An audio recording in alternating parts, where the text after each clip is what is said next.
നമസ്കാരം. Middle east വാർത്തകളിലേക്ക് സ്വാഗതം. ആദ്യം നോക്കാം പ്രധാന തലക്കെട്ടുകൾ. നിലപാട് വീണ്ടും മാറ്റി PV അൻവർ. നിലമ്പൂരിൽ മത്സരിക്കുന്ന കാര്യം ആലോചനയിൽ. മത്സരിക്കാൻ സ്നേഹിക്കുന്നവരിൽ നിന്ന് സമ്മർദ്ദമെന്നും അൻവർ. തീരുമാനം 2 ദിവസത്തിനകം. അൻവറുമായി ഇനി ചർച്ചയ്ക്കില്ലെന്ന് UDF നേതൃത്വം. നിലമ്പൂരിൽ സ്ഥാനാർത്ഥികളുടെ റോഡ് ഷോ. ആര്യാടൻ ഷൗക്കത്ത് നാമനിർദ്ദേശ പത്രിക സമർപ്പിച്ചു. M സ്വരാജ് തിങ്കളാഴ്ച പത്രിക നൽകും.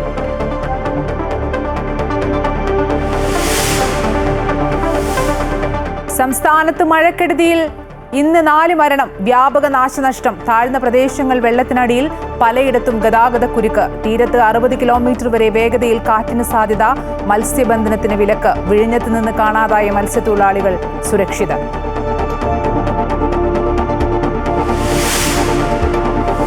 ജൂൺ 2-ന് തന്നെ സ്കൂൾ തുറക്കുമെന്ന് വിദ്യാഭ്യാസ മന്ത്രി V ശിവൻകുട്ടി. കാലാവസ്ഥ നോക്കിയതിനു ശേഷം തീയതിയിൽ മാറ്റം വേണമോ എന്ന് തീരുമാനിക്കും.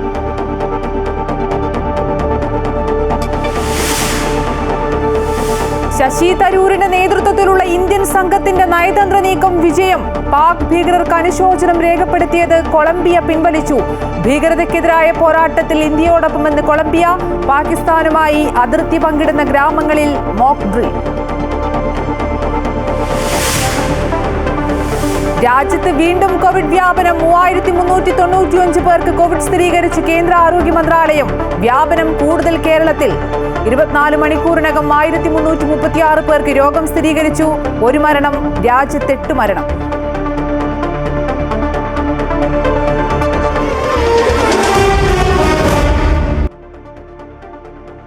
വിശദാംശങ്ങളിലേക്ക്.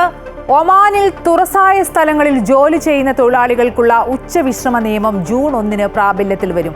ഒമാൻ തൊഴിൽ നിയമത്തിലെ 16-ാം വകുപ്പ് അനുസരിച്ചാണ് നിയമം നടപ്പാക്കുക. ഓഗസ്റ്റ് മാസം വരെ നിയമം പ്രാബല്യത്തിലുണ്ടാകും. ഉച്ചയ്ക്ക് ശേഷം 12:30 മുതൽ വൈകിട്ട് 3:30 വരെ തുറസായ സ്ഥലങ്ങളിൽ ജോലി ചെയ്യുന്നവർക്ക് നിർബന്ധിത വിശ്രമം അനുവദിക്കുന്നതാണ് നിയമം. തൊഴിലാളികളുടെ ആരോഗ്യ സംരക്ഷണം പരിഗണിച്ചാണ് തൊഴിൽ മന്ത്രാലയം ഉച്ചവിശ്രമ നിയമം നടപ്പിലാക്കുന്നത്. നിയമം ലംഘിക്കുന്ന കമ്പനികൾക്കെതിരെ കർശന നിയമ നടപടികൾ കൈക്കൊള്ളും. 100 റിയാൽ മുതൽ 500 റിയാൽ വരെ പിഴയും തടവുമാണ് ശിക്ഷ.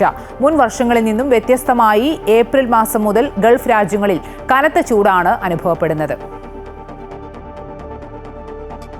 കുവൈറ്റിലേക്ക് വരികയാണെങ്കിൽ കുവൈറ്റിലും ഉച്ചവിശ്രമ നിയമം നാളെ മുതൽ നിലവിൽ വരും. രാവിലെ 11 മുതൽ വൈകുന്നേരം 4 വരെ തുറസായ സ്ഥലങ്ങളിൽ ജോലി ചെയ്യുന്നതിനാണ് നിരോധനം. മാനവശേഷി പൊതുസമിതി അധികൃതരാണ് ഇക്കാര്യം അറിയിച്ചത്. ജൂൺ 1 മുതൽ ഓഗസ്റ്റ് 31 വരെയുള്ള കാലയളവിലാണ് നിരോധനം ഏർപ്പെടുത്തിയിരിക്കുന്നത്. നിയമലംഘനങ്ങൾ നിരീക്ഷിക്കുന്നതിന് മിന്നൽ പരിശോധനകൾ ഉൾപ്പെടെയുള്ള നടപടികൾ സ്വീകരിക്കുമെന്ന് അധികൃതർ മുന്നറിയിപ്പ് നൽകി. ഇതിനു പുറമെ നിയമലംഘനങ്ങൾ 24936192 എന്ന നമ്പറിൽ വിളിച്ച് റിപ്പോർട്ട് ചെയ്യാവുന്നതാണെന്നും അധികൃതർ അറിയിച്ചു.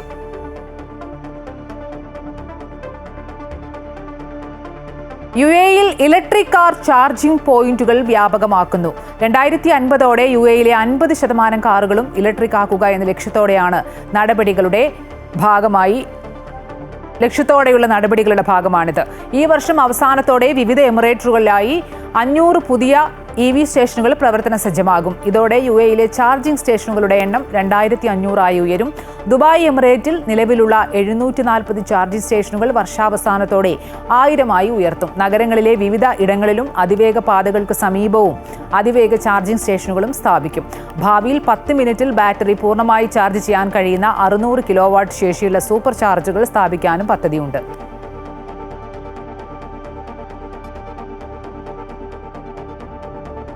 മറ്റു വാർത്തകളിലേക്ക് വന്നാൽ പ്രതിപക്ഷ നേതാവ് ചെയർമാനായിരിക്കുന്ന UDF-ലേക്കില്ലെന്ന് നേരത്തെ PV അൻവർ വ്യക്തമാക്കിയിരുന്നു.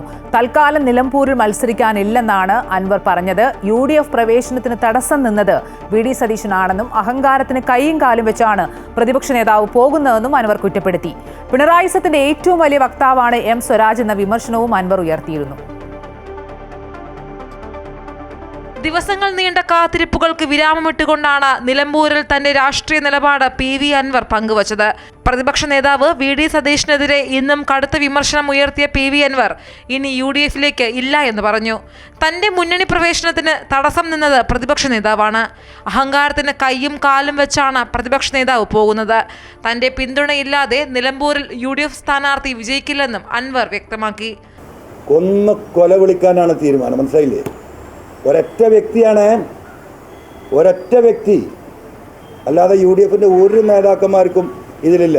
ഈ പിണറായിസം തുടങ്ങി വെച്ചത് PV അൻവറാണ്. അദ്ദേഹം രാജിവെച്ചത് കൊണ്ടാണല്ലോ ഈ തെരഞ്ഞെടുപ്പ് വന്നത് എന്ന് ബഹുമാനപ്പെട്ട KC എയർപോർട്ടിൽ പറഞ്ഞ നിങ്ങൾ കേട്ടാണല്ലോ. അതൊന്നും മൂപ്പര് അംഗീകരിക്കില്ല. അപ്പോൾ ഞാൻ ഈ പോരാട്ടം ജനങ്ങളുടെ മുന്നിൽ തുടരും. പിണറായിസത്തിനെതിരെ നിലപാടെടുത്താണ് താൻ മുന്നണി വിട്ടത്. എന്നാൽ ആ തന്നെ പരാജയപ്പെടുത്താനാണ് ചിലർ ശ്രമിക്കുന്നത്. മറ്റു ചില ഏർപ്പാടുകളുള്ള UDFിലെ ആളുകളാണ് തന്റെ മുന്നണി പ്രവേശനം തടയുന്നതെന്നും അൻവർ ആരോപിക്കുന്നു. ജയസാധ്യതയുള്ള സീറ്റ് വേണമെന്ന് കോൺഗ്രസിനോട് ആവശ്യപ്പെട്ടിരുന്നു. നിലമ്പൂരിന് പകരം സീറ്റ് തരാമെന്ന് ലീഗ് പറഞ്ഞു. എന്നാൽ തനിക്ക് സീറ്റ് തരേണ്ടത് കോൺഗ്രസ് ആണ്. അതേസമയം സംസ്ഥാനത്തെ പിണറായിസത്തിന്റെ ഏറ്റവും വലിയ വക്താവാണ് സ്വരാജ് എന്നും അൻവർ കുറ്റപ്പെടുത്തി. എനിക്കൊരു സീറ്റ് പറ, ഒറ്റ സീറ്റ്, ബാക്കിയൊക്കെ വിട്, മറ്റേ ഘടകകക്ഷി വിട്, അസോസിയേറ്റ് അസോസിയേറ്റ്. ഞാനത് സമ്മതിക്കാൻ വേണ്ടി പറഞ്ഞതല്ല കേട്ടോ, ഞാനതിന് മൂളാനല്ല പറഞ്ഞത്. നിങ്ങളൊരു സീറ്റ് പറയാമെന്ന് പറഞ്ഞു. ഇവരെന്താണ് ഇവരുടെ മനസ്സിലെന്നറിയണല്ലോ. മുമ്പ് റെഡിയായിരുന്നു, ഇപ്പം പറ എനിക്ക് ഏത് സീറ്റ് തരും. അമൃത ന്യൂസ്, മലപ്പുറം. അതേസമയം നിലമ്പൂർ ഉപതെരഞ്ഞെടുപ്പിൽ സസ്പെൻസ് തുടരുകയാണ്. PV അൻവർ മത്സരിക്കുന്ന കാര്യത്തിലെ അന്തിമ തീരുമാനം നാളത്തേക്ക് മാറ്റിയിരിക്കുകയാണ്. മത്സരിക്കാൻ അൻവറിന് മേൽ സമ്മർദ്ദം ശക്തമാക്കുകയാണ് തൃണമൂൽ കോൺഗ്രസ്. തെരഞ്ഞെടുപ്പ് ചെലവ് മുഴുവൻ വഹിക്കാമെന്ന വാഗ്ദാനവുമുണ്ട്. എന്നാൽ അൻവറുമായി യാതൊരു തരത്തിലും ചർച്ചകൾ വേണ്ട എന്ന നിലപാടിലേക്ക് ഏറ്റവും അവസാനം UDF എത്തിക്കഴിഞ്ഞു. നിലമ്പൂർ ഉപതെരഞ്ഞെടുപ്പിൽ മത്സരിക്കാനുള്ള സാധ്യത തള്ളാതെ മുന്നോട്ടു പോവുകയാണ് PV അൻവർ. കോൺഗ്രസ് സമ്മർദ്ദം ശക്തമാക്കിയതോടെ മത്സരിക്കാമെന്ന നിലയിലേക്കാണ് അൻവർ എത്തിയിരിക്കുന്നത്. ഇടതു വലതു മുന്നണികളുടെ സാമ്പത്തിക സംവിധാനത്തോട് എതിർത്ത് നിൽക്കാനുള്ള ശേഷിയില്ലെന്നായിരുന്നു അൻവർ മത്സരിക്കാതിരിക്കാൻ പറഞ്ഞ ന്യായം. എന്നാൽ ഉപതെരഞ്ഞെടുപ്പിന്റെ പൂർണ്ണ ചുമതല ഏറ്റെടുക്കാമെന്നും മുഴുവൻ സാമ്പത്തിക ചെലവും വഹിക്കാമെന്നും തൃണമൂൽ കോൺഗ്രസ് ദേശീയ നേതൃത്വം അറിയിച്ചതോടെ പോരാട്ടത്തിനിറങ്ങേണ്ട അവസ്ഥയിലേക്ക് അൻവർ എത്തി. വരാൻ പോകുന്ന തദ്ദേശ നിയമസഭാ തെരഞ്ഞെടുപ്പുകൾ മുന്നിൽ കണ്ടാണ് തൃണമൂൽ ഇത്തരത്തിൽ ഒരു നീക്കത്തിലേക്ക് എത്തുന്നത്. അൻവർ പാർട്ടി സ്ഥാനാർത്ഥിയായി നിലമ്പൂർ തെരഞ്ഞെടുപ്പിൽ മത്സരിച്ചാൽ ജയപരാജയങ്ങളെക്കാൾ കേരളത്തിൽ പാർട്ടിയുടെ സാന്നിധ്യം ദേശീയ രാഷ്ട്രീയത്തിൽ ചർച്ചയാക്കാൻ കഴിയുമെന്ന് തൃണമൂൽ കോൺഗ്രസ് ദേശീയ നേതൃത്വം കരുതുന്നു. അതേസമയം അൻവറിനെ സംബന്ധിച്ച് നിലമ്പൂർ വെല്ലുവിളിയാകുമോ എന്നുള്ളതാണ് ചോദ്യം. അൻവറിന്റെ രാഷ്ട്രീയ ഭാവിക്ക് തന്നെ ഈ തെരഞ്ഞെടുപ്പ് നിർണായകമാണ്. അതേസമയം അൻവറുമായി യാതൊരു തരത്തിലും ഇനി സഹകരിക്കേണ്ട എന്ന നിലപാടിലാണ് UDF ഉള്ളത്. അൻവർ പറയുന്ന വാക്കുകളെ അവഗണിക്കാനും വിമർശനങ്ങളെ തള്ളാനും UDF നേതാക്കൾ താഴെത്തട്ട് മുതൽ നിർദ്ദേശം നൽകി. മറുപടി പറഞ്ഞ് അൻവറിന്റെ മണ്ഡലത്തിലുള്ള സ്വാധീനം വർദ്ധിപ്പിക്കേണ്ട എന്നുള്ളതാണ് UDFന്റെ തീരുമാനം. അതുകൊണ്ട് തന്നെ അൻവറിനെ എതിരാളിയായി പരിഗണിക്കാതെ ഇടതുപക്ഷത്തെ മാത്രം ലക്ഷ്യമാക്കി മുന്നോട്ടു പോകാൻ നേതൃത്വം തെരഞ്ഞെടുപ്പ് ചുമതലയുള്ള പ്രവർത്തകർക്ക് നിർദ്ദേശം നൽകി. സംസ്ഥാന സർക്കാരിനെതിരായ വിധിയെഴുത്താക്കി മാത്രം തെരഞ്ഞെടുപ്പിനെ മാറ്റാനാണ് UDF നീക്കം. എന്നാൽ അൻവർ ഉയർത്തുന്ന വെല്ലുവിളി ആർക്ക് നേട്ടമാകും, ആർക്ക് കോട്ടമാകുമെന്ന് കണ്ടറിയണം. അമൃത ന്യൂസ്, മലപ്പുറം. മുഖ്യമന്ത്രി പിണറായി വിജയനെ വെല്ലുവിളിച്ച് MLA സ്ഥാനം രാജിവെച്ച് ഉപതെരഞ്ഞെടുപ്പിന് കളമൊരുക്കിയ PV അൻവറിന് അപ്രതീക്ഷിത തിരിച്ചടിയാണ് മുന്നണി രാഷ്ട്രീയത്തിൽ സംഭവിച്ചിരിക്കുന്നത്. തന്റെ രാഷ്ട്രീയ ഭാവി എങ്ങോട്ടെന്ന ചോദ്യത്തിന് ഉത്തരം കണ്ടെത്താനാകാത്ത അൻവർ നിലമ്പൂരിലെ മണ്ണിൽ രാഷ്ട്രീയ ഭാവി അവസാനിക്കുമോ എന്നാണ് ഇനി അറിയേണ്ടത്. ഒരിക്കൽ മുഖ്യമന്ത്രി പിണറായി വിജയന്റെ ഏറ്റവും വിശ്വസ്തനും കണ്ണിലുണ്ണിയും സൈബർ ഇടങ്ങളിൽ സർക്കാരിനെ സംരക്ഷിക്കാൻ മുണ്ടുമടക്കി മുന്നിട്ടിറങ്ങിയിരുന്ന പോരാളി, പ്രതിപക്ഷ നേതാവിനെതിരെ നിയമസഭയിൽ കോടികളുടെ അഴിമതി ആരോപണം ഉന്നയിച്ച് ഭരണമുന്നണിയുടെ കയ്യടി നേടി. ഒടുവിൽ സ്വന്തം പാളയത്തെ ഞെട്ടിച്ചുകൊണ്ട് ആഭ്യന്തര വകുപ്പിനെ വെല്ലുവിളിക്കാൻ കാട്ടിയ ധൈര്യം, പാർട്ടിയിൽ തന്നെ ചിലരുടെ പിന്തുണയിൽ ആരോപണങ്ങൾ പരസ്യമാക്കിയ അൻവർ ഒടുവിൽ മുഖ്യമന്ത്രിയും തള്ളിപ്പറഞ്ഞതോടെ പിണറായിസത്തെ വെല്ലുവിളിച്ച് മുന്നണി ബന്ധം പൊട്ടിച്ച് പുറത്തേക്ക് കടന്നു. MLA സ്ഥാനം രാജിവെച്ച് നിലമ്പൂരിൽ ഉപതെരഞ്ഞെടുപ്പിന് കളമൊരുക്കിയ അൻവർ പ്രതിപക്ഷ നേതാവിനോട് പരസ്യമായി മാപ്പ് പറഞ്ഞാണ് UDFിലേക്ക് ചേക്കേറാൻ ശ്രമം നടത്തിയത്. പക്ഷെ അൻവറിനെ ഇരു കൈയും നീട്ടി ഉടനടി അങ്ങ് സ്വീകരിക്കാൻ ഒരുക്കമല്ലാതിരുന്ന UDF തുടർ നീക്കങ്ങൾ നിരീക്ഷിക്കുകയായിരുന്നു. കാത്തിരുന്നമടുത്ത അൻവർ തെരഞ്ഞെടുപ്പ് പ്രഖ്യാപിച്ചതോടെ ആവനാഴിയിലെ ആയുധങ്ങൾ ഓരോന്നായി പുറത്തെടുത്തു. നിലമ്പൂരിലെ സുൽത്താൻ എന്ന അനുയായികൾ ആർത്തു വിളിക്കുമ്പോൾ ആവേശഭരിതനായ അൻവർ മണ്ഡലത്തിലെ തന്റെ സ്വാധീനം മുൻനിർത്തിയാണ് ഇരു മുന്നണികളെയും വെല്ലുവിളിച്ചത്. UDFന്റെ ഔദ്യോഗിക സ്ഥാനാർത്ഥിയെ തള്ളിപ്പറഞ്ഞ് പ്രതിപക്ഷ നേതാവിനോട് ഏറ്റുമുട്ടാൻ തുടങ്ങിയതോടെ കരുനീക്കങ്ങൾ പിഴച്ചു. ഒരേ സമയം പിണറായിസത്തെയും സതീശനസത്തെയും വെല്ലുവിളിക്കാൻ നിർബന്ധിതനായ അൻവർ നിർണായക ഘട്ടത്തിൽ തന്റെ രാഷ്ട്രീയ ലക്ഷ്യം എന്തെന്നുപോലും മറക്കുകയാണ്. ഒറ്റയ്ക്ക് മത്സരിക്കാൻ തുനിഞ്ഞിറങ്ങി അവസാനം വരെയും UDFനെ ഭീഷണിപ്പെടുത്തിയ അൻവർ CPM തുറുപ്പുചീട്ടിറക്കിയതോടെ നിലയില്ലാ കയത്തിൽപ്പെട്ടു. മുട്ടുമടക്കി UDF-ലേക്കുമില്ല, മത്സരിക്കാൻ പണവുമില്ല എന്ന് പറയുന്ന അൻവർ ഇതുതന്നെയാണോ അവസാന നിലപാടെന്ന് വ്യക്തമാക്കുന്നുമില്ല. അൻവർ ഘടകം ഒരു പോറലും ഏൽപ്പിക്കില്ല എന്ന് ഇടതു വലതു മുന്നണികൾ ആത്മവിശ്വാസം കാട്ടുമ്പോഴും മുറിവേറ്റ മൂർഖനായ നിലമ്പൂർ സുൽത്താന്റെ തുടർ നീക്കങ്ങൾക്ക് രാഷ്ട്രീയ പ്രാധാന്യമേറുകയാണ്. ആൻഫിലി ഡിസൂസ, അമൃത ന്യൂസ്.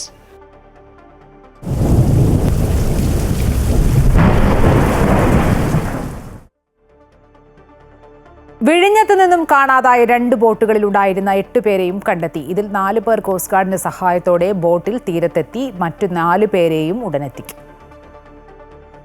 വ്യാഴാഴ്ച ഉച്ചയോടെ മത്സ്യബന്ധനത്തിന് പോയ 2 ബോട്ടുകളിലെ 8 പേരെ കുറിച്ചാണ് കഴിഞ്ഞ 2 ദിവസമായി വിവരമൊന്നും ലഭിക്കാതിരുന്നത്. തുടർന്ന് ഇന്ന് കോസ്റ്റ് ഗാർഡിന്റെയും മത്സ്യത്തൊഴിലാളികളുടെയും നേതൃത്വത്തിൽ നടത്തിയ തിരച്ചിലിൽ റോബിൻസന്റെ ഉടമസ്ഥതയിലുള്ള ബോട്ട് കന്യാകുമാരി തീരത്ത് നിന്നും കണ്ടെത്തി. യന്ത്ര തകരാറ് മൂലം നിർത്തിയിട്ടിരുന്ന ബോട്ടിലേക്ക് ഇന്ധനവും ആഹാരവും എത്തിച്ച ശേഷമാണ് കോസ്റ്റ് ഗാർഡ് മത്സ്യത്തൊഴിലാളികളെ തീരത്ത് എത്തിച്ചത്. 2 ദിവസം കടലിലകപ്പെട്ട് ക്ഷീണിതരായ ഇവരെ ആംബുലൻസിൽ ആശുപത്രിയിലേക്ക് മാറ്റി. ഉച്ചയ്ക്ക് ശേഷമാണ് ലാസറിന്റെ ഉടമസ്ഥതയിലുള്ള ബോട്ട് തിരയിൽപ്പെട്ട് മറിഞ്ഞതായും തൊഴിലാളികൾ സുരക്ഷിതരാണെന്നുമുള്ള വിവരം കരയിലേക്ക് എത്തിയത്. തമിഴ്നാട് കുളച്ചൽ ഭാഗത്ത് അപകടത്തിൽപ്പെട്ട ഇവരെ തമിഴ്നാട്ടിൽ നിന്നുള്ള മത്സ്യത്തൊഴിലാളികൾ രക്ഷപ്പെടുത്തി കോസ്റ്റൽ ഗാർഡിനെ ഏൽപ്പിച്ചു. ഇവർ കുളച്ചൽ തീരത്തെത്തി രാത്രിയോടെയോ പുലർച്ചെയോ വിഴിഞ്ഞത്ത് എത്തും. മത്സ്യത്തൊഴിലാളികളുടെ തിരച്ചിലിൽ സർക്കാർ സംവിധാനങ്ങൾ ഉണർന്നു പ്രവർത്തിച്ചതായി വിഴിഞ്ഞം പള്ളി വികാരി പറഞ്ഞു. സർക്കാർ സംവിധാനങ്ങൾ സമയോചിതമായി ഉണർന്ന് പ്രവർത്തിച്ചതുകൊണ്ടും ഞങ്ങൾക്ക് അവരുടെ ജീവൻ തിരിച്ചു കിട്ടി. 4 പേരെ കൊണ്ടുവന്നു. അവർ 4 പേരെയും ഹോസ്പിറ്റലിലോട്ട് കൊണ്ടുപോകുന്നുണ്ട്. ഇനി 4 പേര് കിട്ടാനുണ്ട്. അവർ സുരക്ഷിതരാണെന്ന് അറിഞ്ഞു. 8 പേരും സുരക്ഷിതരാണെന്ന വാർത്ത കുടുംബാംഗങ്ങൾക്കും ഏറെ ആശ്വാസമാണ് നൽകിയത്. മീൻ പിടിക്കാൻ പോയ ഒരു വള്ളക്കാരാണ്, ബോട്ടുകാരാണ് ഇവരെ കണ്ടിട്ട് ഇപ്പം കയറ്റി കൊണ്ടുവന്നോണ്ടിരിക്കുന്നത്. ഒരുപാട് ആശ്വാസം. ഞങ്ങൾക്ക് അമ്മയാണ് ഇപ്പം കൊണ്ടുവന്നത്. ഞങ്ങളുടെ ആടികളെ കൊണ്ടുവന്നത് ഞങ്ങളുടെ അമ്മയാണ് ഞങ്ങളെ കൊണ്ടുവന്നത്. അതേസമയം കഴിഞ്ഞ ദിവസം അപകടത്തിൽപ്പെട്ട് കാണാതായ ലാസറിനായുള്ള തിരച്ചിൽ തുടരുകയാണ്. 2 ദിവസത്തെ ആശങ്കയ്ക്ക് ശേഷം വിഴിഞ്ഞം തീരത്ത് ആശ്വാസത്തിന്റെ ദിനമാണ്. കഴിഞ്ഞ 2 ദിവസമായി കാണാതായിരുന്ന 8 മത്സ്യത്തൊഴിലാളികളും സുരക്ഷിതരായി തീരത്തേക്ക് എത്തി. ക്യാമറാമാൻ സുരേഷിനൊപ്പം രജിത് കുമാർ, അമൃത ന്യൂസ്, തിരുവനന്തപുരം. സംസ്ഥാനത്ത് വരും മണിക്കൂറിൽ വിവിധ ഇടങ്ങളിൽ ഇടിമിന്നലോട് കൂടിയ ശക്തമായ മഴയ്ക്ക് സാധ്യതയെന്നാണ് കാലാവസ്ഥാ വകുപ്പിന്റെ മുന്നറിയിപ്പ്. അടുത്ത 5 ദിവസവും ശക്തമായ മഴ തുടരും. ഇന്ന് 4 ജില്ലകളിലായിരുന്നു ഓറഞ്ച് അലർട്ട്. മറ്റ് ജില്ലകളിലെല്ലാം യെല്ലോ അലർട്ടാണ് പ്രഖ്യാപിച്ചിരുന്നത്. ആലപ്പുഴ, എറണാകുളം, കണ്ണൂർ, കാസർഗോഡ് എന്നീ ജില്ലകളിലാണ് നിലവിൽ ഓറഞ്ച് അലർട്ട് പ്രഖ്യാപിച്ചിട്ടുള്ളത്. ഈ ജില്ലകളിൽ ശക്തമായ മഴയ്ക്കുള്ള സാധ്യതയാണ് പ്രവചിച്ചിരിക്കുന്നത്. 24 മണിക്കൂറിൽ 115.6 മില്ലിമീറ്റർ മുതൽ 204.4 മില്ലിമീറ്റർ വരെ മഴ ലഭിക്കുന്ന സാഹചര്യത്തെയാണ് ശക്തമായ മഴ എന്നതുകൊണ്ട് അർത്ഥമാക്കുന്നത്. മറ്റെല്ലാ ജില്ലകളിലും ഇന്ന് യെല്ലോ അലർട്ടാണ്. കേരളത്തിൽ ഇന്ന് വിവിധയിടങ്ങളിൽ ഇടിമിന്നലോട് കൂടിയ മഴയ്ക്കും സാധ്യതയുണ്ട്. കേരള, കർണാടക, ലക്ഷദ്വീപ് തീരങ്ങളിൽ ഇന്നും നാളെയും മത്സ്യബന്ധനത്തിന് വിലക്കുണ്ട്. തീരങ്ങളിൽ മണിക്കൂറിൽ 40 മുതൽ 50 കിലോമീറ്റർ വരെയും ചില അവസരങ്ങളിൽ 60 കിലോമീറ്റർ വരെയും വേഗതയിലുള്ള കാറ്റിനും മോശം കാലാവസ്ഥയ്ക്കും സാധ്യതയെന്ന് കേന്ദ്ര കാലാവസ്ഥാ വകുപ്പ് മുന്നറിയിപ്പ് നൽകി. ശക്തമായ കാറ്റുള്ള സാഹചര്യത്തിൽ പൊതുജനങ്ങൾ ജാഗ്രത പാലിക്കണം. അമൃത ന്യൂസ്, തിരുവനന്തപുരം. മധ്യകേരളത്തിലും മഴ കനക്കുന്നു. കോട്ടയം നഗരത്തിന്റെ പല ഭാഗത്തും വെള്ളം കയറി. എല്ലാ ജില്ലകളിലും നിരവധി ദുരിതാശ്വാസ ക്യാമ്പുകളാണ് പ്രവർത്തനം ആരംഭിച്ചത്. കൊച്ചിയിൽ മഴയ്ക്ക് ഉച്ചയ്ക്ക് ശേഷം നേരിയ ശമനമുണ്ടായിരുന്നു. കഴിഞ്ഞ ദിവസം അർദ്ധരാത്രി മുതൽ എറണാകുളം ജില്ലയിൽ തുടരുന്ന മഴയ്ക്ക് നേരിയ ശമനം. ജില്ലയിലെ പല ഭാഗത്തും വെള്ളം കയറുന്നതിൻ്റെ ആശങ്കയിലാണ് ജനങ്ങൾ. തീരദേശ മേഖലകളിലടക്കം കടലേറ്റം രൂക്ഷമാകുന്ന സാഹചര്യവുമുണ്ട്. കോട്ടയം ജില്ലയിൽ ശക്തമായ മഴയെ തുടർന്ന് നഗരത്തിന്റെ പല ഭാഗത്തും വെള്ളം കയറി. ഇവിടങ്ങളിലുള്ള നിരവധി കുടുംബങ്ങൾ ദുരിതാശ്വാസ ക്യാമ്പിലേക്ക് മാറി. നിലവിൽ കോട്ടയം ജില്ലയിൽ പ്രവർത്തനം ആരംഭിച്ചിരിക്കുന്ന ക്യാമ്പുകളുടെ എണ്ണം 45ആയി. ആലപ്പുഴയിലും ശക്തമായ മഴയാണ് രേഖപ്പെടുത്തുന്നത്. അമ്പലപ്പുഴ തിരുവല്ല സംസ്ഥാന പാതയിൽ നെടുമ്പ്രം റോഡിൽ വെള്ളം കയറിയതിനാൽ KSRTC ബസ്സുകളുടെ സർവീസ് താൽക്കാലികമായി നിർത്തിവെച്ചു. ഹരിപ്പാട് കുരിയത്തറ കുന്നുഭാഗത്ത് ഇന്നലെ രാത്രിയിൽ മീൻ പിടിക്കാൻ പോയ യുവാവ് വള്ളം മറിഞ്ഞ് മുങ്ങി മരിച്ചു. ഹരിപ്പാട് സ്വദേശി സ്റ്റീവ് എന്നയാളാണ് മരണപ്പെട്ടത്. ഇടുക്കിയിലും ശക്തമായ മഴയാണ് രേഖപ്പെടുത്തുന്നത്. 14 ക്യാമ്പുകളാണ് ജില്ലയിൽ പ്രവർത്തനം ആരംഭിച്ചിട്ടുള്ളത്. താഴ്ന്ന പ്രദേശങ്ങളിലും മലയോര മേഖലകളിലും വെള്ളക്കെട്ട് രൂപപ്പെടുന്ന സാഹചര്യമാണുള്ളത്. അമൃത ന്യൂസ്, കൊച്ചി. വടക്കൻ ജില്ലകളിലേക്ക് വന്നാൽ മഴയ്ക്ക് ശമനം. ഉച്ചയോടുകൂടി ഒരാഴ്ചയായി പെയ്യുന്ന ശക്തമായ മഴയ്ക്ക് ശമനമുണ്ടായി. കാസർഗോഡും കണ്ണൂരും ഓറഞ്ച് അലേർട്ടാണ്. കോഴിക്കോട്, വയനാട്, മലപ്പുറം ജില്ലകളിൽ മഞ്ഞ അലേർട്ടും പ്രഖ്യാപിച്ചു. കോഴിക്കോട് ജില്ലയിലെ ദുരിതാശ്വാസ ക്യാമ്പുകളിലുള്ള പലരും വീടുകളിലേക്ക് മടങ്ങി. അതേസമയം കണ്ണൂർ ജില്ലയിലെ താഴ്ന്ന പ്രദേശങ്ങളിലെ വെള്ളക്കെട്ടും ദുരിതവും തുടരുകയാണ്. കണ്ണൂർ ജില്ലയുടെ വിവിധ പ്രദേശങ്ങളിൽ നിന്നായി 70ഓളം കുടുംബങ്ങളെ ഇന്നലെ മാറ്റിപ്പാർപ്പിച്ചു.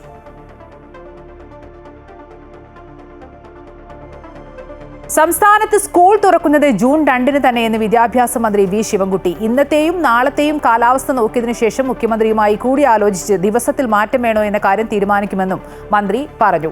14,000 സ്കൂൾ കെട്ടിടങ്ങൾ ഉണ്ടായിട്ട് കാറ്റിൽ ഒരു സ്കൂൾ കെട്ടിടത്തിന് പോലും തകരാറുണ്ടായിട്ടില്ല. അടിസ്ഥാന വികസന സൗകര്യത്തിനു വേണ്ടി കഴിഞ്ഞ നാളുകളിൽ ചെലവഴിച്ച 5,000 കോടി രൂപ ഫലം കണ്ടതായും മന്ത്രി വ്യക്തമാക്കി.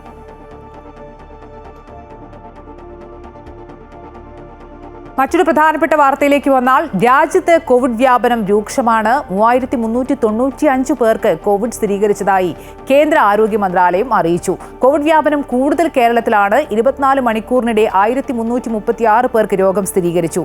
8 കോവിഡ് മരണങ്ങളും റിപ്പോർട്ട് ചെയ്തു. കോവിഡ് രോഗികളുടെ എണ്ണം കൂടുന്ന സാഹചര്യത്തിൽ സംസ്ഥാനങ്ങളോട് കേന്ദ്ര ആരോഗ്യ മന്ത്രാലയം റിപ്പോർട്ട് തേടിയിട്ടുണ്ട്. 2025 ജനുവരി മുതലുള്ള കണക്കുകൾ പ്രകാരം രാജ്യത്ത് 22 പേരാണ് കോവിഡ് ബാധിച്ച് മരിച്ചത്. 1,435 പേർ രോഗമുക്തരായി. കോവിഡ് കേസുകളിൽ പെട്ടെന്നുണ്ടായ വർധനവ് കാരണം നിരീക്ഷണം ശക്തമാക്കാനും ആരോഗ്യ പ്രോട്ടോക്കോളുകൾ പാലിക്കുന്നുണ്ട് എന്ന് ഉറപ്പുവരുത്താനും സർക്കാർ നടപടികൾ സ്വീകരിച്ചിട്ടുണ്ട്. സംസ്ഥാനങ്ങൾ കോവിഡ് പരിശോധനയും വർദ്ധിപ്പിച്ചിട്ടുണ്ട്. ആരോഗ്യ സെക്രട്ടറി സംസ്ഥാനങ്ങൾക്ക് കത്തയച്ചു. ഓക്സിജൻ വിതരണം, ക്രിട്ടിക്കൽ കെയർ കിടക്കകൾ, വെന്റിലേറ്റർ സൗകര്യമുള്ള കിടക്കകൾ എന്നിവയുടെ ലഭ്യത ഉറപ്പാക്കണം. അടിസ്ഥാന സൗകര്യങ്ങൾ ഉറപ്പാക്കുന്നതിനായി സംസ്ഥാനങ്ങൾ മോക്ക് ഡ്രില്ലുകൾ നടത്തണം. വെബ് പോർട്ടലുകളിൽ കൃത്യമായി വിവരങ്ങൾ അപ്ലോഡ് ചെയ്യണം. ജില്ലാ, താലൂക്ക് തലങ്ങളിൽ ആശുപത്രികളിലെ തയ്യാറെടുപ്പുകൾ, പരിശോധന, മരുന്ന്, PPE കിറ്റുകൾ, ഐസൊലേഷൻ സൗകര്യം, ഓക്സിജൻ ലഭ്യത, വെന്റിലേറ്റർ കിടക്കകൾ എന്നിവയുടെ ലഭ്യത ഉറപ്പാക്കണമെന്നും നിർദ്ദേശം നൽകി. മഹാരാഷ്ട്രയിലാണ് ഏറ്റവും കൂടുതൽ കോവിഡ് മരണങ്ങൾ റിപ്പോർട്ട് ചെയ്യപ്പെട്ടിട്ടുള്ളത്. News desk, Amrita TV. ഇനി ഹജ്ജ് സംബന്ധിച്ച റിപ്പോർട്ടുകളിലേക്കാണ്. ജിദ്ദ വിമാനത്താവളം വഴി എത്തിത്തുടങ്ങിയ ഇന്ത്യൻ ഹാജിമാരുടെ യാത്ര ഇന്ന് രാത്രി അഹമ്മദാബാദിൽ നിന്ന് 3 വിമാനങ്ങളിലായി ജിദ്ദയിലെത്തുന്ന ഹാജിമാരോട് പൂർത്തിയാകും. ഇന്ന് പുലർച്ചെ കൊച്ചിയിൽ നിന്ന് സൗദി എയർലൈൻസ് വിമാനത്തിൽ മലയാളി ഹാജിമാരുമായി ജിദ്ദയിലെത്തിയ സംഘം മക്കയിലെത്തി. ഇതോടെ എല്ലാ മലയാളി തീർത്ഥാടകരും മക്കയിലെത്തിച്ചേർന്നു. ജിദ്ദ വിമാനത്താവളത്തിലെ ടെർമിനൽ 1-ൽ 100-ലേറെ വരുന്ന KMCC വോളണ്ടിയർമാരും മറ്റ് മലയാളി സന്നദ്ധ പ്രവർത്തകരും വിവിധ സംഘടനാ നേതാക്കളും അർദ്ധരാത്രി പിന്നിട്ടിട്ടും ഹാജിമാരെ സ്വീകരിക്കാൻ സജീവമായി രംഗത്തുണ്ടായിരുന്നു. ഈന്തപ്പഴവും ഔഷധ ചായയും നൽകി ഊഷ്മളമായ സ്വീകരണമാണ് തീർത്ഥാടകർക്ക് നൽകിയത്. വിമാനത്താവളത്തിലെ സേവന പ്രവർത്തനത്തിന് അഹമ്മദ് പാളയാട്ട്, അബൂബക്കർ അരിമ്പ്ര, VP മുസ്തഫ, VP അബ്ദുറഹ്മാൻ, നൌഫൽ റാഹേലി, മൂസ പട്ടത്ത് എന്നിവർ നേതൃത്വം നൽകി. പരിശുദ്ധ ഹജ്ജിന്റെ സുപ്രധാന ചടങ്ങായ അറഫ സംഗമത്തിൽ നടക്കുന്ന ലോക മുസ്ലിങ്ങളെ അഭിസംബോധന ചെയ്ത് നടത്തുന്ന ഇമാമിന്റെ പ്രസംഗം ഇത്തവണ 35 ഭാഷകളിലേക്ക് തത്സമയം വിവർത്തനം ചെയ്യും. ഹറം മതകാര്യ വകുപ്പിന്റെ ഈ പദ്ധതി വഴി 50 ലക്ഷത്തിലേറെ പേർക്ക് അറഫ ഖുത്ബ മനസ്സിലാക്കാൻ സാധിക്കുമെന്നാണ് കരുതുന്നത്. ലോകത്തിന് മുന്നിൽ മിതവാദത്തെക്കുറിച്ച സൗദി അറേബ്യയുടെ സന്ദേശം ഉയർത്തിക്കാട്ടാനായി അറഫ ഖുത്ബ വിവർത്തനം ചെയ്യാനുള്ള ഒരുക്കങ്ങൾ നേരത്തെ തന്നെ പൂർത്തിയാക്കിയതായി ഹറം മതകാര്യ മേധാവി ഷൈഖ് ഡോക്ടർ അബ്ദുറഹ്മാൻ അൽ സുദൈസ് പറഞ്ഞു. ഹജ്ജ് ടെർമിനലിലും മക്കയിലും മദീനയിലും തീർത്ഥാടകരെ സ്വീകരിച്ചും സേവനങ്ങൾ നൽകിയും പ്രവാസി വെൽഫെയർ വോളണ്ടിയർ സേവനം തുടരുന്നതായി പ്രൊവിൻസ് പ്രസിഡന്റ് റഹീം ഒതുക്കുങ്ങൽ പറഞ്ഞു. ഹജ്ജ് വേളയിൽ മിനയിലും അറഫയിലും ഹാജിമാർക്ക് സേവനങ്ങൾ നൽകാൻ വെൽഫെയർ വോളണ്ടിയർ വിംഗ് സജ്ജമായതായി അദ്ദേഹം അറിയിച്ചു. വെൽഫെയർ വനിതാ വോളണ്ടിയർമാരും കുട്ടികളടക്കമുള്ള വോളണ്ടിയർമാർ തീർത്ഥാടകരെ സ്വീകരിക്കാൻ മുന്നിലുണ്ടായിരുന്നു. വ്യാജ ഹജ്ജ് സ്ഥാപനങ്ങളുടെ പേരുപയോഗിച്ച് സാമൂഹ്യ മാധ്യമങ്ങളിലൂടെ തട്ടിപ്പ് പരസ്യം നടത്തിയ 2 വിദേശികൾക്ക് പ്രത്യേക കോടതി 16 മാസം വീതം തടവ് ശിക്ഷ വിധിച്ചു. അന്വേഷണം പൂർത്തിയാക്കിയ ശേഷം പ്രതികൾക്കെതിരായ കുറ്റപത്രം പബ്ലിക് പ്രോസിക്യൂഷൻ കോടതിയിൽ സമർപ്പിച്ചു. തട്ടിപ്പിന് ഉപയോഗിച്ച ഉപകരണങ്ങൾ കണ്ടുകെട്ടാനും കോടതി ഉത്തരവിട്ടിട്ടുണ്ട്.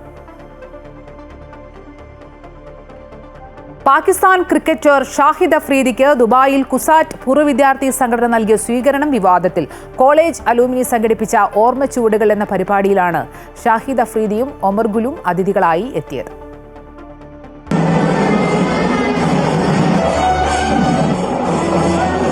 ഈ മാസം 25-നാണ് പരിപാടി നടന്നത്. പ്രോഗ്രാം നടന്നത് ദുബായിലെ പാകിസ്ഥാൻ അസോസിയേഷൻ ഹാളിലാണെന്നത് വിഷയത്തിന്റെ ഗൗരവം വർദ്ധിപ്പിക്കുന്നു. പരിപാടിയുടെ ഭാഗമായി നടന്ന ചെണ്ടമേളം നിർത്തിവെച്ചാണ് അഫ്രീദിയെ സ്റ്റേജിലേക്ക് ആനയിച്ചത്.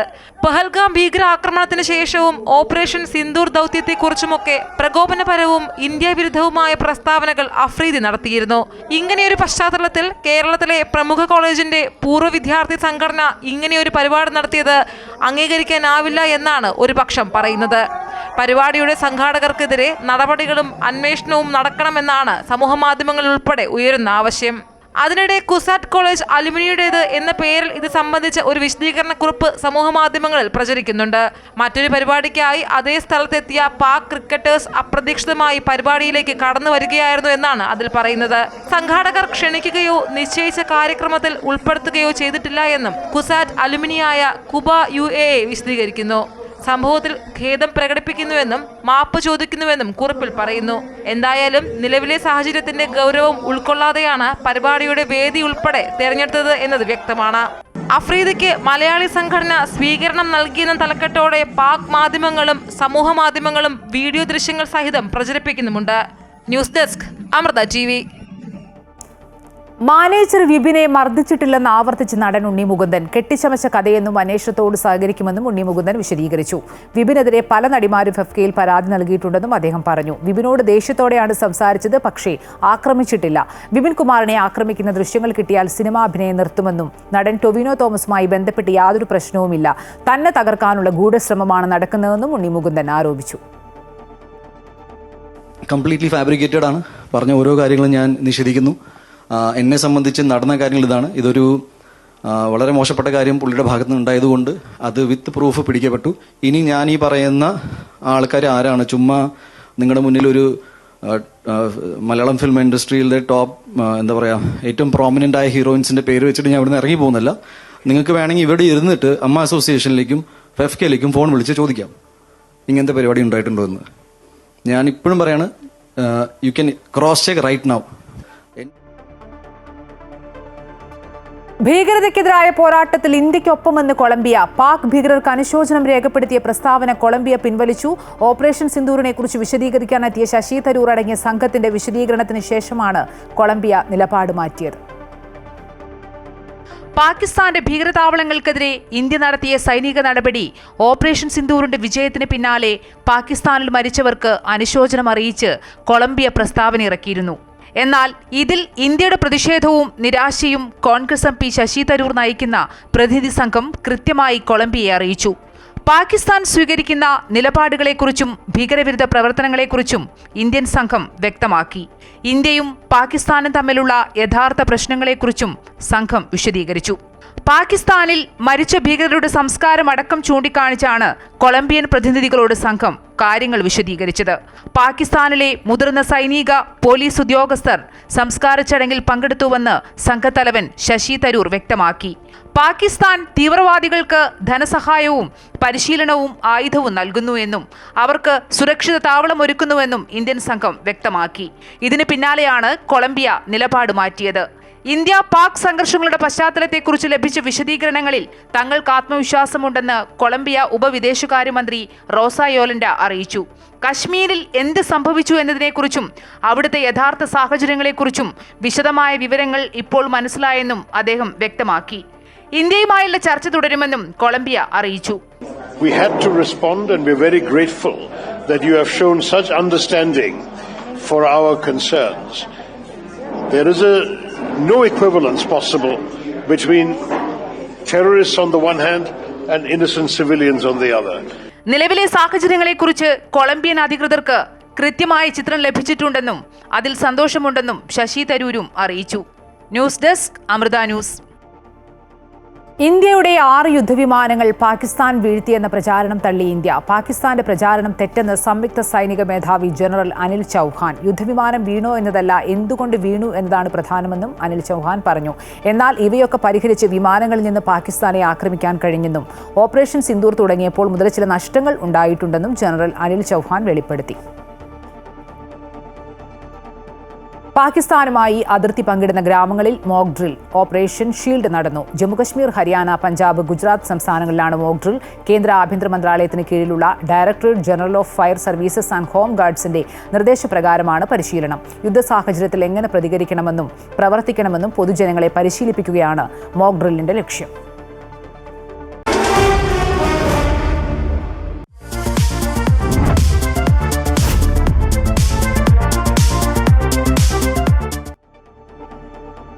IPL-ൽ രണ്ടാം ക്വാളിഫയറിൽ നാളെ പഞ്ചാബ് കിങ്സും മുംബൈ ഇന്ത്യൻസും തമ്മിൽ ഏറ്റുമുട്ടും. വിജയ് ജൂൺ 3 നടക്കുന്ന ഫൈനലിൽ റോയൽ ചലഞ്ചേഴ്സ് ബാംഗ്ലൂരിനെ നേരിടും. എലിമിനേറ്റർ പോരാട്ടത്തിൽ കരുത്തരായി ഗുജറാത്ത് ടൈറ്റൻസിനെ വീഴ്ത്തിയാണ് മുംബൈയുടെ ക്വാളിഫയർ പ്രവേശം. ആവേശ പോരാട്ടത്തിൽ ഗുജറാത്തിനെ 20 റൺസിന് മറികടന്ന മുംബൈ രണ്ടാം ക്വാളിഫയറിൽ സ്ഥാനമുറപ്പിക്കുകയായിരുന്നു.